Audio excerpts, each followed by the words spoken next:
ఉత్తరాంధ్ర జిల్లా శ్రీకాకుళం, విజయనగరం, విశాఖపట్నం ఎవరు మాట్లాడినా సరే వెనకబడినటువంటి జిల్లాలుగా, వెనకబడినటువంటి ప్రాంతంగా మాట్లాడతాం. ఆ ప్రాంతంలో అన్ని వనరులు ఉన్నాయి, కష్టపడినటువంటి ప్రజలు ఉన్నారు. మన ప్రభుత్వాలు సరైనటువంటి నిర్ణయాలు తీసుకొని ఆ ప్రాంతంలో అవకాశాలు ఇస్తే నాకు తెలిసి దేశంలోనే అటువంటి ప్రాంతం లేదనేది నా అభిప్రాయం. 1982లో తెలుగుదేశం పార్టీ ఏర్పడిన తర్వాత ఉత్తరాంధ్ర ప్రాంతానికి ఒక గౌరవం, గుర్తింపు వచ్చిన విషయం కూడా ఆ ప్రాంత వాసిగా నేను గర్వంగా చెప్పదలిచాను. తెలుగుదేశం పార్టీ రాకముందు ఆ ప్రాంతానికి మినిమం ఇన్ఫ్రాస్ట్రక్చర్ కూడా ఉండేది కాదు. మినిమం ఇన్ఫ్రాస్ట్రక్చర్ ఇచ్చి ప్రజల్లో చైతన్యాన్ని తీసుకొచ్చి ఆ ప్రాంత అభివృద్ధిలో కీలక భూమికి పోషించినటువంటి పార్టీ తెలుగుదేశం పార్టీ. ఎవరు ఎన్నిసార్లు ఎన్ని విధాలుగా మాట్లాడుకున్నా దాని ఫలితాలు కూడా చూస్తే 82లో ఎన్టీ రామారావు గారు పార్టీ పెట్టినప్పటి నుంచి కష్టం వచ్చినా సుఖం వచ్చినా ఎప్పుడూ ఆ ప్రాంత ప్రజలు తెలుగుదేశం పార్టీకి అభిమానిస్తూ వచ్చారు. అటువంటి ప్రాంతాన్ని ఇంకా అభివృద్ధి చేయాలి. ఆ ప్రాంతంలో పారిశ్రామికంగా అభివృద్ధి జరగాలి. పారిశ్రామికంగా అభివృద్ధి జరగాలంటే ఒక మంచి ఎయిర్పోర్ట్ ఉంటే తప్పనిసరిగా మనం అనుకున్న విధంగా అభివృద్ధి చేయాలని ఒక ఆలోచన చేసి విశాఖపట్నంలో భోగాపురం ఎయిర్పోర్ట్కి బీజం వేశారు. మీ అందరికీ తెలుసు, నేను ఎమ్మెల్యే అయ్యేసరికి విశాఖపట్నం ఎయిర్పోర్ట్కి నైట్ ల్యాండింగ్ లేదు. ఏదో 1-6 ఫ్లైట్ ఉండేది. మొదటి ఎన్డీఏ ప్రభుత్వం వచ్చినప్పుడు చంద్రబాబు నాయుడు గారు ఇప్పుడున్నటువంటి ఎయిర్పోర్ట్కి నైట్ ల్యాండింగ్ ఫెసిలిటీ కూడా తీసుకొచ్చి కొత్త టెర్మినల్ నిర్మించి ఒక స్థాయికి తీసుకొచ్చారు. అయితే ఉన్న విశాఖపట్నం ఎయిర్పోర్టు నేవల్ పరిధిలో ఉంది కాబట్టి దీన్ని ఇంతకంటే మనం ముందుకు తీసుకెళ్ళలేం.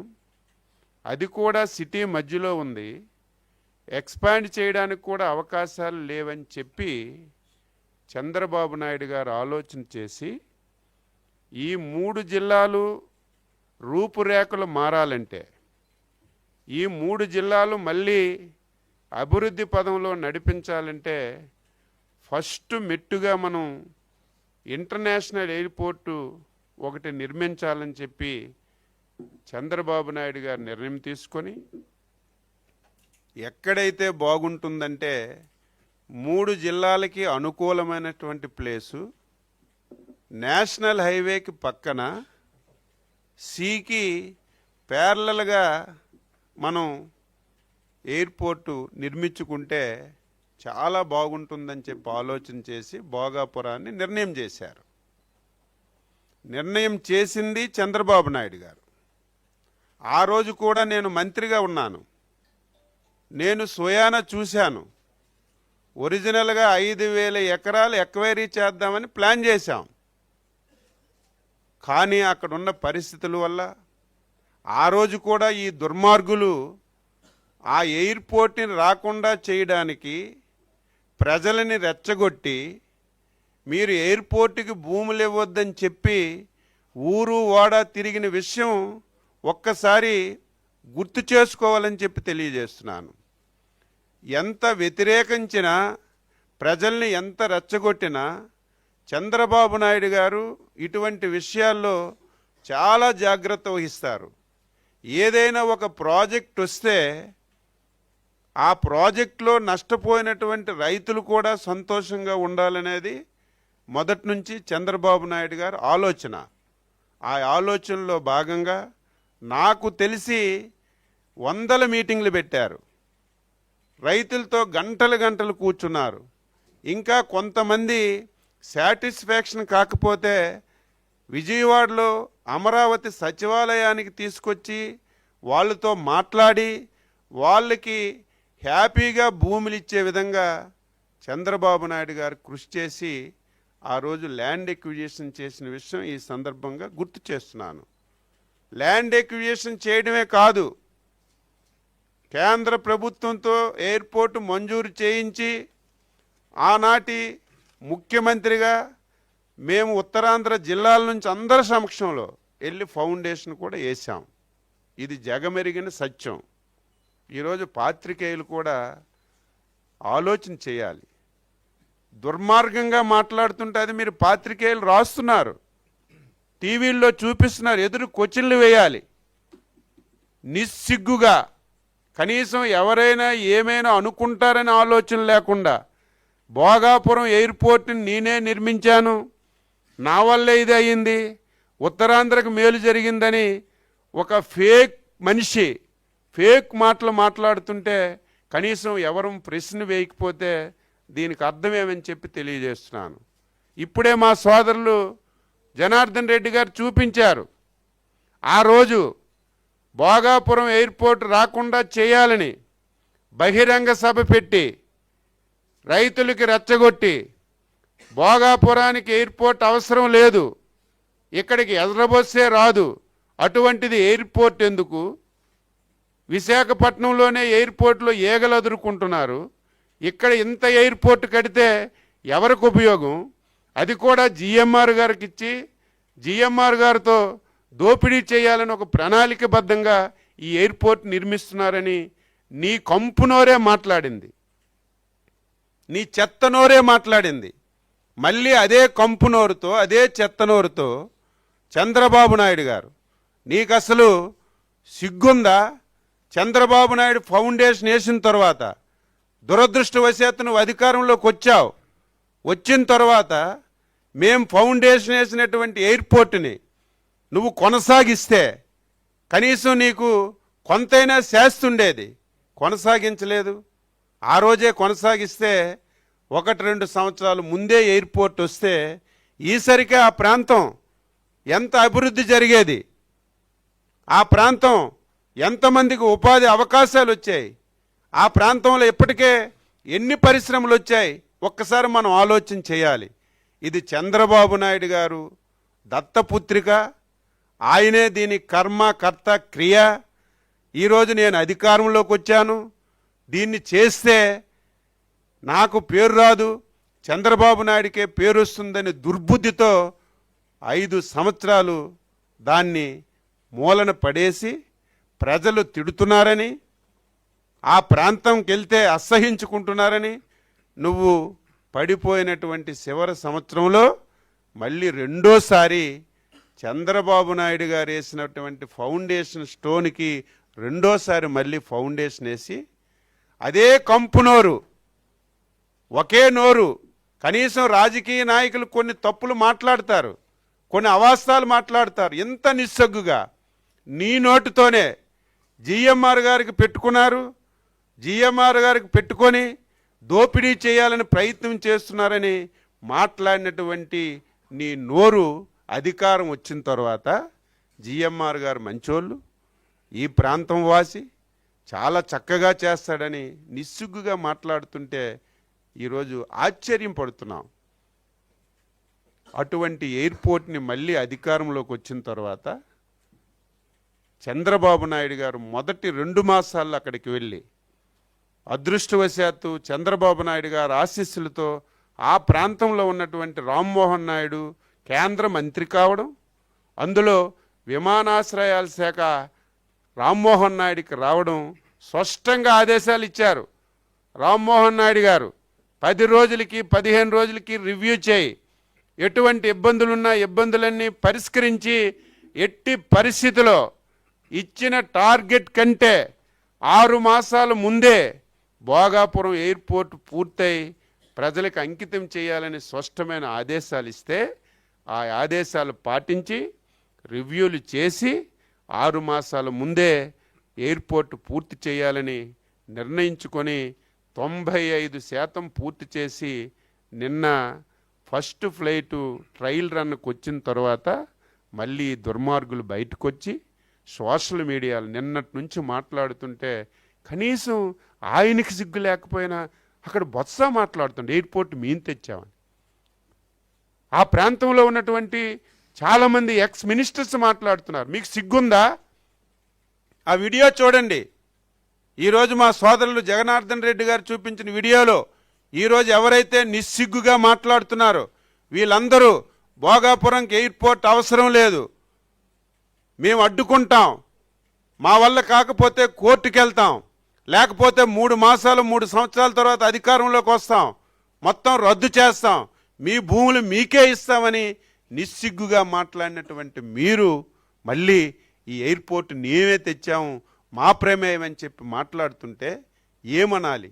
మెంటల్ వాళ్ళు అనాలా? ఫేక్ ఫెలోస్ అనాలా? ఫేక్ మనుషులు అనాలా?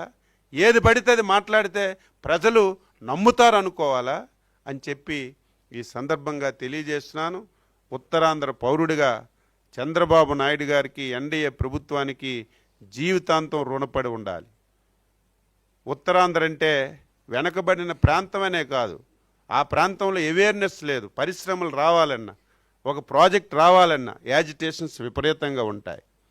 నాకు తెలిసి ఒక పరిశ్రమ లేకపోతే ఒక ఎయిర్పోర్ట్ ప్రారంభించి ఫస్ట్ మనం పూర్తి చేసే ఘనత ఈరోజు భోగాపురం ఎయిర్పోర్ట్కి వస్తుందంటే ఇది ఒక శుభ పరిణామం. మీరు ఎన్ని అవాకులు మాట్లాడినా, ఎన్ని అవాస్తవాలు మాట్లాడినా ప్రజలు తెలివైన వాళ్ళు. భోగాపురం ఎయిర్పోర్ట్ అంటే చంద్రబాబు నాయుడు, ఎన్డీఏ ప్రభుత్వం చిన్న పిల్లవాడికి అడిగిన, పడుకున్న వాడికి లేపడిగిన భోగాపురం ఎయిర్పోర్ట్ ఎవరు దీన్ని ఆలోచన చేశారు, ఎవరు ల్యాండ్ ఎక్విజిషన్ చేశారు, ఎవరు శంకుస్థాపన చేశారు, మళ్ళీ ఎవరు శరవేగంతో పనులు ప్రారంభించారు, ఎవరు పూర్తి చేశారని ప్రతి ఒక్కరూ, నువ్వెందుకు నీ పార్టీ వాళ్ళు కూడా ఈరోజు చెప్పే పరిస్థితి ఉన్నప్పుడు నువ్వు ఈ రకంగా మాట్లాడినా ఎవరు నమ్మే పరిస్థితి లేదని ఈ సందర్భంగా తెలియజేస్తూ, ఎప్పటికప్పుడు మీరు ఇటువంటి తప్పుడు సమాచారం ఇస్తే పాత్రికేయులు కూడా అడిగితే కనీసం ఈరోజు నేను చెప్పాను, అందులో నా తప్పు ఉంటే ఏమండి భోగాపురం ఎయిర్పోర్ట్ చంద్రబాబు నాయుడు కట్టాడని మీరు అడగండి. కట్టకపోతే మేము కట్టాం కాబట్టే, మేము దానికి స్టార్ట్ చేశాం కాబట్టే ఈరోజు ధైర్యంగా చెప్పగలుగుతున్నామని చెప్పి తెలియజేస్తున్నాను. ఏదన్నా ఇష్యూస్ ఏమైనా ఉంటే జస్ట్ ఇంకేమంటే మీరు క్వశ్చన్స్ సార్ 960 కోట్లు భూసేకరణ, ల్యాండ్ ఎక్విజిషన్ తర్వాత పునరావాసం కోసం ఖర్చు పెట్టామని జగన్ చెప్తున్నారు. 960 కోట్లు వాళ్ళ గవర్నమెంట్. అంటే టోటల్గా ల్యాండ్ ఎక్విజిషన్ కనుక మనం చూస్తే కనుక ఆల్రెడీ మే 2019కి 2703 ఎకరాలు మనకి పూర్తి స్థాయిలో టీఎఫ్ఆర్ ప్రకారం కావాలంటే 2502 ఎకర్స్ ఆల్రెడీ మనం ఎక్వైర్ చేసాము. బ్యాలెన్స్ 200 ఎకర్స్ డిఫరెంట్ కోర్ట్ కేసులు, రకరకాల ఇష్యూస్ మీద ఆగినాయి. అవి సబ్సిక్వెంట్గా మనం కోర్ట్స్లో పర్స్యూ చేసి చేయడం జరిగింది. సో ఆల్మోస్ట్ మనం చూస్తే కనుక 90% అబోవ్ ల్యాండ్ ఎక్విజిషన్ 2019 మేకి కంప్లీట్ అయిపోయింది.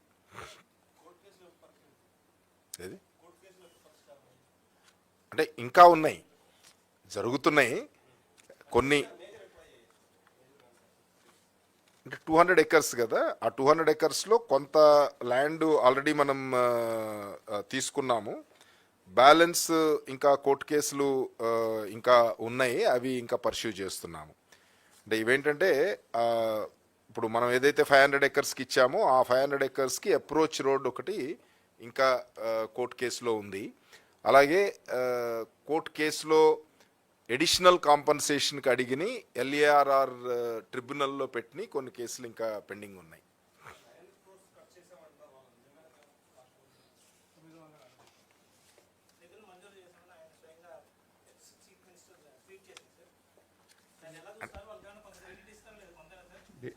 ఇప్పుడు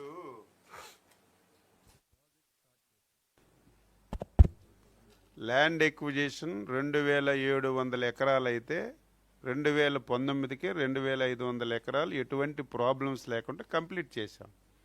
కొంతమందికి డబ్బులు వెళ్ళొచ్చు, కొంతమందికి డబ్బులు వెళ్ళకపోవచ్చు. కంటిన్యూషన్ గవర్నమెంట్ అంటే కంటిన్యూషన్. తర్వాత వచ్చిన గవర్నమెంట్ ఓకే, కొంతమందికి నిధులు పడకపోతే పడుతుంది, అది రొటీన్ ప్రోగ్రామ్. అది దాన్ని మీకు తెలియదా, నాకు తెలియదా? ఈరోజు గవర్నమెంట్ మేముంటే కంటిన్యూ చేసేవాళ్ళం. ఒక 10 మందికి 20 మందికి డబ్బులు పడలేదు, లేకపోతే 100 కోట్లు అవసరం ఉంది, తర్వాత వచ్చిన గవర్నమెంట్ కంటిన్యూ చేయాలి. అది 900 కోట్లు కట్టామని చెప్పిన నోరు ఎందుకు 3.5 సంవత్సరాలు ఆపేసింది పోర్ట్? నా ప్రశ్నకి సమాధానం చెప్పమను. క్లియరెన్స్లు అన్నీ వచ్చాయి, అన్ని క్లియరెన్స్లు ఉన్నాయి. కేవలం చంద్రబాబు నాయుడు గారికి పేరు వస్తుందని, ఇది ఆయనే కర్మ కర్త క్రియ ఆయనే.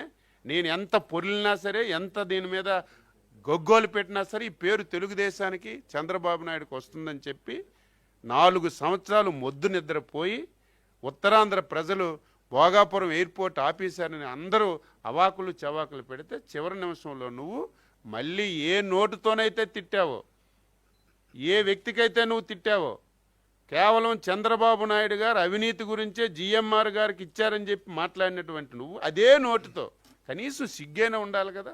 ఓపెన్గా సూపర్ జిఎంఆర్, ఈ ప్రాంతం వాసే, బ్రహ్మాండమైన వ్యక్తి, ఈయన హయాంలో పనులన్నీ అయిపోతాయని నువ్వే మాట్లాడుతుంటే దానికి ఆన్సర్ ఏమొస్తుంది? జిఎంఆర్ మాట్లాడవచ్చు, వ్యాపారస్తుడు, బిజినెస్ మెన్, ఆయన మాట్లాడొచ్చు, రాజకీయ నాయకుడు, అందులో సాక్షాత్తు ఒక రాష్ట్రానికి ముఖ్యమంత్రిగా ఉన్న వ్యక్తి అవాస్తవాలు మాట్లాడి తెలుగా. ఇప్పుడు మాట్లాడింది మేమేంటి ఏఐలో క్రియేట్ చేసాం, ఆయన ఓన్ స్పీచా? నువ్వు రాలేదప్పటికి వేసాం కదా. బాగా తమ్ముడు మీరు వచ్చింటే చూసింటే కానీ అన్ని కుశలంగా బాగా చెప్తాను. ఇప్పుడు వద్దన్నాడు ఆ రోజు, అందరికి కూడా ఈగలు వాళ్తాయన్నాడు, ఏది వర్కౌట్ కాదన్నాడు, విశాఖపట్నంలో ఎందుకు కడుతున్నారని చెప్పి అన్ని విషయాలు కూడా పత్రికా విలేకరులకు తెలుసు, మీకు కూడా తెలుసు. ఇక్కడ ఎవరైనా ప్రాసెస్ చేసిన తర్వాత దాన్ని కంటిన్యూ చేయాల్సిన బాధ్యత అది మీరు చేశారా మేము చేశారు. మేము అంటున్నది ఏంటి, ఆ రోజు 2000 చిల్లర ఎకరాల వరకు మేము తీసుకొచ్చాము, పూజ చేశాము, ఫౌండేషన్ వేసాము, ఆల్మోస్ట్ అంతా కూడా వర్క్ అయిపోయిన తర్వాత మీరు అగ్రిమెంట్ డేట్కు 2.5 సంవత్సరం లేట్ అయిపోయి మళ్ళీ 36 నెలలు ఉంటే ఎందుకు ఆ రోజు చిత్తశుద్ధి ఉంటే కాలేదు.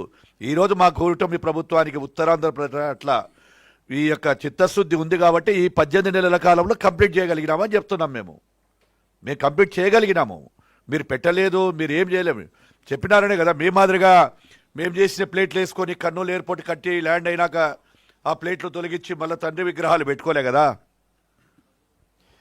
ఇది టోటల్గా మీరు అడిగిన దానికి యాక్చువల్గా 2019 మే వరకు సుమారు 670 కోట్లు మనం ఖర్చు పెట్టి 2500 ఎకరాలు మనం తీసుకోవడం జరిగింది. దాని తర్వాత 2019 నుంచి 24 మధ్యలో సుమారు 249 కోట్లు ఖర్చు అయినాయి. అంటే ఒక 177 కోట్లు ల్యాండ్ ఎక్విజిషన్కి, ఒక 77 కోట్లు రీహాబిలిటేషన్ R&R వర్క్స్కి 249 కోట్లు ఖర్చు అయినాయి. నేను చెప్పింది అదే కదా, కంటిన్యూషన్లో 100 కోట్లు పెట్టాలి కదా. గవర్నమెంట్ అనేది వాళ్ళ ఇంట్లో ఉంది కాదు కదా, కంటిన్యూషన్ కదా గవర్నమెంట్ అనేది. అదే కంప్లీట్ అయితే నువ్వు ఉత్తరాంధ్రలో పనిచేసావు కదా, 3.5 సంవత్సరాల ముందు ఎయిర్పోర్ట్ కంప్లీట్ అయితే ఆ ప్రాంతం ఈసరికి ఏ విధంగా ఉండేది?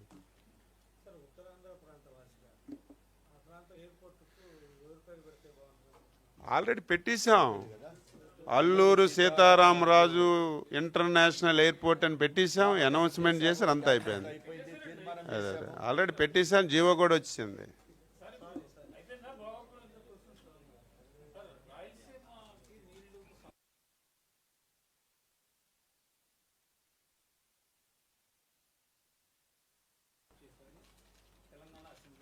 నువ్వు ఇప్పుడు కొత్తగా వచ్చావా విలేకరుగా? నువ్వు కొత్తగా విలేకరికి వచ్చావు. రాజకీయంగా నేను స్వార్థం గురించి నేను ఏదైనా మాట్లాడచ్చు, మీరందరూ ఇక్కడ ఉన్నవాళ్ళే కదా. ఆ రోజు నేను సెక్రటరియట్కి రాలేదు, కానీ అప్పుడు గవర్నమెంట్ ఆఫ్ వైసీపీ ఉన్నప్పుడు మీరందరూ ఇక్కడ ఉండేవాళ్ళు కదా. ఎప్పుడు ఆగిపోయింది Rayalaseema lift irrigation? SGT permissions లేవని చెప్పేసి ఆ రోజు స్టే చేసి ఆగిపోయింది కదా, అది అందరికీ తెలుసు కదా. ఎవరి మాట ఆయనకెళ్ళి అడుగు, అది కాదమ్మా నేను అనేది. ఆయనకెళ్ళి మీరు అడగండి, వాస్తవం చెప్పండి అంటున్నాను. నేను అవన్నీ మాకు అవసరం లేదండి. ఎవరి స్వార్థం గురించి వాళ్ళు మాట్లాడుకుంటారు. దాన్ని కాదు మేము అనేది. మీరు ఇక్కడ ఉన్నవాళ్ళే, ఈ రాష్ట్రంలో ఉన్నవాళ్ళు, ఈ సచివాలయంలో ఎన్నో పాత్రికేయులు మీటింగ్లు పెట్టారు. నువ్వు చెప్పు ఒక్కసారి, ఎవరైనా సరే ఇక్కడ సాక్షి వాళ్ళు ఉంటే సాక్షి వాళ్ళు చెప్పమనండి. ఎప్పుడు రాయలసీమ లిఫ్ట్ ఇరిగేషన్ ఎప్పుడు ఆగిపోయింది చెప్పండి? 2024 తెలుగుదేశం ఎన్డీఏ ప్రభుత్వంతో వచ్చి ఆగిందా? ఒక్కళ్ళు చెప్పండి. ఈ మధ్య మీరు వచ్చిన తర్వాత ఏంటి ఆగిపోయిందంటే దానికి ఒక పర్థం ఉంది. చంద్రబాబు నాయుడు గారు ఏదంటే రేవంత్ రెడ్డి గారు ఏదో మాట్లాడుకొని ఆపారని. ఆగిందే 2020 అయితే ఇప్పుడు ఆపడం ఏంటి? ఆయన మాట్లాడే దానికి ఆన్సర్ ఏంటి? మన దగ్గర ఎందుకు ఆన్సర్ ఉంటుంది? వాస్తవాలు మనం నా స్వార్థం గురించి, నా రాజకీయ స్వార్థం గురించి, నా వ్యక్తిగత స్వార్థం, నా ప్రలోభం నేను మాట్లాడినా సరే వాస్తవాలు దాయలేం కదా. ఎవరైనా వాస్తవాలు దాయగలమా? నువ్వు చెప్పు. మీరెంత గట్టిగా మాట్లాడుతున్నారు అచ్చెన్నాయుడు గారు. ఇది 2024లో ఎన్డీఏ ప్రభుత్వం వచ్చిన తర్వాత ఆగిపోయిందని ఒక ప్రూఫ్ చూపించు. ఆగిన దాని స్టార్ట్ చేస్తారా? అప్పుడు కూడా చెప్పాం, చేసింది తక్కువ, ప్రచారం ఎక్కువ. ఏమి పెర్మిషన్స్ లేకుండా నేనేదో రాయలసీమ వాసిని, మొత్తం నీరంతా రోజు తీసుకెళ్ళిపోతాను, నేనేదో మంచి లిఫ్ట్ ఇరిగేషన్ అడావుడి చేస్తే ఆ రోజు ఉన్నటువంటి ప్రభుత్వాలు ఎన్జీటీకి వెళ్ళి స్టే వచ్చింది. అది వాస్తవం. రిపోర్ట్ కూడా మీకు ఇచ్చాం అందరికీ. అది వచ్చిన తర్వాత ఆడికి వచ్చిన ఇవ్వాల్సింది పోయి దాన్ని చూసి రాజకీయం సిగ్గు లేకుండా మాట్లాడాలి కదా. అది ఎప్పుడైతే తెలంగాణ అసెంబ్లీలో వచ్చిందో అరగంట నుంచి అందరూ బయటకు వచ్చేసారు. ఇదేదో చంద్రబాబు నాయుడు రాయలసీమకు అన్యాయం చేశాడు, రాయలసీమ వాసి ఈ ప్రాజెక్ట్ ఆపేశాడని వాళ్ళు చెప్పడం, మీరు రాయడం, ఒక క్వశ్చన్ వేయాలి కదా మీరు. ఈరోజు పేపర్లో చూశాను, ఒక సాక్షి పేపర్లో 10-15 మంది మాట్లాడారు. రాయలసీమ ద్రోహి ఎవరని ప్రజలందరూ గంపినిచ్చారు కాబట్టి రాయలసీమ ప్రజలు ఈరోజు తెలుగుదేశం కూటమి ప్రభుత్వానికి పట్టం కట్టారు. ఆయన చేసినటువంటి కూడా ఫేక్ ప్రచారాలని చెప్పి పబ్లిక్ కూడా మీరు ఎన్ని చెప్పినా జగన్మోహన్ రెడ్డిని ఈరోజు రాయలసీమలో అత్యధిక సీట్లు వచ్చినాయంటే ఒకటే కారణము. ఆయన అయితే ఏ లిఫ్ట్ ఇరిగేషన్ చెప్పి ఆ రోజు చెప్పాడు, కుందు మీద రిజర్వాయర్ అన్నాడు, ఇంకా ఏవో చేస్తానన్నాడు. ఇవన్నీ కూడా చెప్పిన తర్వాత రాయలసీమ ప్రజలకు మోసం చేశాడు జగన్మోహన్ రెడ్డి. రాయలసీమ వాసి కాదని చెప్పి ఈరోజు మాకు రాయలసీమలో అత్యధిక సీట్లు వచ్చాయని చెప్పి గట్టిగా చెప్పగలుగుతున్నాం. ఏదైనా న్యాయం జరగలిగింది అంటే గిన ఈరోజు చంద్రబాబు నాయుడుతో కూటమి ప్రభుత్వంతోనే సాధ్యమవుతుంది. ఈరోజు హార్టికల్చర్ కావచ్చు, ఇంకొకటి కావచ్చు, ఏ డెవలప్మెంట్ తీసుకునే కానీ కూడా ఈరోజు ఓరకల్ హబ్బు కావచ్చు, ఇండస్ట్రీస్ హబ్బు కావచ్చు, ఏది చేసినా రాయలసీమ ప్రజల పట్ల కూటమి ప్రభుత్వానికి, మా నాయకుడు శ్రీ నారా చంద్రబాబు నాయుడికి చిత్తశుద్ధి ఉంది. రేపు రాబోయే కాలంలో చేసిన తర్వాత కూడా చూస్తాం, చెప్తాం. Thank you. ఇంకేం అనుమానం ఉంది చెప్ప. నువ్వు అడగవయ్యా, నువ్వు ఎక్కడే ఉన్నాక ప్రశ్నలు అడగడం కాదు అయ్యా. ప్రశ్న నేను అనేది మీరు మీరు అడగడంలో నేను తప్పు పట్టడం లేదు. నేను అనేది ఈరోజు పేపర్ చూస్తే 50 మంది చంద్రబాబు నాయుడు గారు ద్రోహి, చంద్రబాబు నాయుడు గారి వల్ల ఆగిపోయిందని మాట్లాడితే మీరు ఎవరైనా క్వశ్చన్ చేయాలి కదా. ఎప్పుడు ఆగింది అది? పిలవడం కాదు అయ్యా, రాసియడం ఏంటది? రాసియడం ఏంటది? కనీసం వాస్తవం ఉండకపోతే మీకు కూడా క్రెడిబిలిటీ ఉండాలి కదా. ఎప్పుడు ఆగింది? మీరందరూ ఇక్కడ ఉన్నవాళ్ళే కదా, కొత్తగా వచ్చేవాళ్ళ. వివరణ కాదు అది, చిన్న పిల్లవాడికి తెలుసు. అది ఇరిగేషన్ మీద నాలెడ్జ్ ఉన్న ప్రతి ఒక్కడికి తెలుసు. ఆ రోజు ఎవరైతే మంద మార్బిలంతో ఉన్న ప్రతి ఎమ్మెల్యేకి తెలుసు. అది ఎస్జిటి స్టే చేసిందో ఆ రోజు ఆగిపోయిందని చెప్పి. ఈరోజు ఎవరో ఒకరు వాళ్ళ స్వార్థం గురించి వాళ్ళ రాష్ట్రంలో ఏదో గొప్ప చెప్పుకోవడానికి మాట్లాడితే దాన్ని మీరు మా మీద నెపం పెట్టి అవన్నీ మాకు అవసరం లేదు. మాకు అవన్నీ అవసరం లేదు. మా గురించి మేము మాట్లాడుతున్నాం. రిలేషన్ వేరే, రిలేషన్ ఎప్పుడు ఉంటుంది. కానీ రాష్ట్ర ప్రయోజనాలకి రిలేషన్ వేరమ్మా, రాష్ట్ర ప్రయోజనాలు వేరు. రిలేషన్ ఎంతున్నా రాష్ట్ర ప్రయోజనాలు కాపాడడంలో చంద్రబాబు నాయుడికి మించిన వాళ్ళు లేరు. మాటలు చెప్తారు ఎంతోమంది, మాటలు ఎవరికైనా చెప్తారు, దానికేముంది.